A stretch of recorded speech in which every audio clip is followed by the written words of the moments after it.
Bismillahirrahmanirrahim. Assalamualaikum. Kembali bersama Rado Institut dan Rado Yendra. Kita melaksanakan bedah riset artikel pada malam yang ceria ini. Dengan topik yang menarik adalah maksimum likelihood tercampur data tak sensor dan sensor untuk kasus survival analysis. Nah, ada yang berbeda jika tercampur data sensor dan tak sensor dalam mengestimasi parameter dengan menggunakan metode maksimum likelihood. Dalam kasus campuran data sensor dan tak sensor dalam analisis survival. Nah, apa itu data sensor dan tak sensor dan apa itu analisis survival? Silakan masuk ke Rado Institute, cari bahan ajar analisis survival. Oke?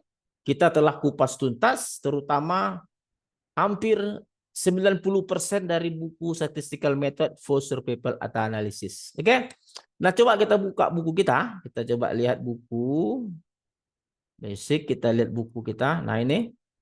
Nah, dalam kajian survival analysis, jika tercampur data sensor dan tak sensor, di halaman 163 dinyatakan bahwa bentuk likelihood-nya adalah perkalian antara fungsi densitas tunggal dan perkalian antara survivor function.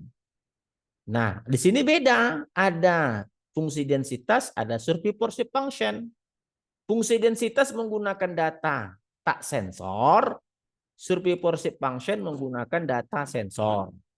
Ciri-ciri data sensor ada tanda plus. Nah, bentuk 7.11 ini adalah bentuk log likelihood-nya. Summation log density function tambah summation log survivor function.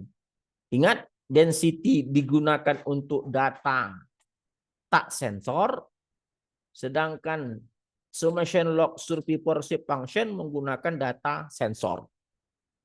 Nah, di chapter 8 itu diberikan contoh data yang jelas. Ini contoh data di latihan 8.5.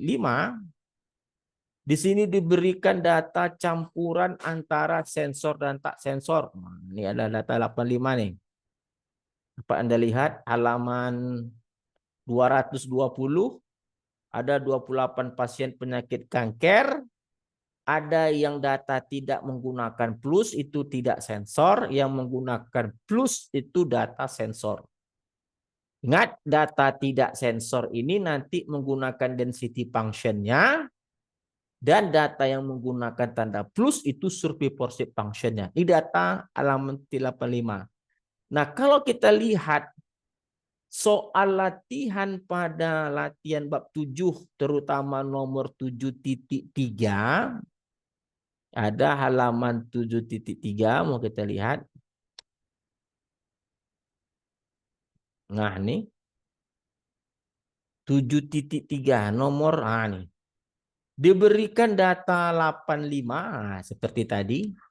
Gunakan maksimum likelihood untuk menghasilkan parameter Weibull distribution. Nah, fungsi Weibull di sini itu diberikan dengan bentuk yang berbeda dari biasa yang kita bahas, seperti diberikan pada persamaan berikut. Nah, ini kita lihat bentuk Weibullnya seperti apa. Mana? Pada 7.3.1 fungsi densitas Weibullnya adalah gamma kali lambda berpangkat gamma kali T berpangkat gamma kurang 1 eksponen min lambda T berpangkat gamma. Survivor function-nya eksponen min lambda T berpangkat gamma. Ingat, survivor function nanti untuk data yang pakai tanda plus dan density function untuk data yang tidak pakai tanda plus. Dari mana datang survivor function? Silakan masuk ke Rado Institute. Oke, coba kita lihat R kita. Kita buka R kita untuk menyelesaikan permasalahan ini. Set R. Nah, ini dia R kita. Nah, X merupakan perwakilan data yang tidak pakai tanda plus pada soal 8.5 tadi. Sedangkan XC yang menggunakan tanda plus, tetapi tanda plusnya jangan dimasukkan.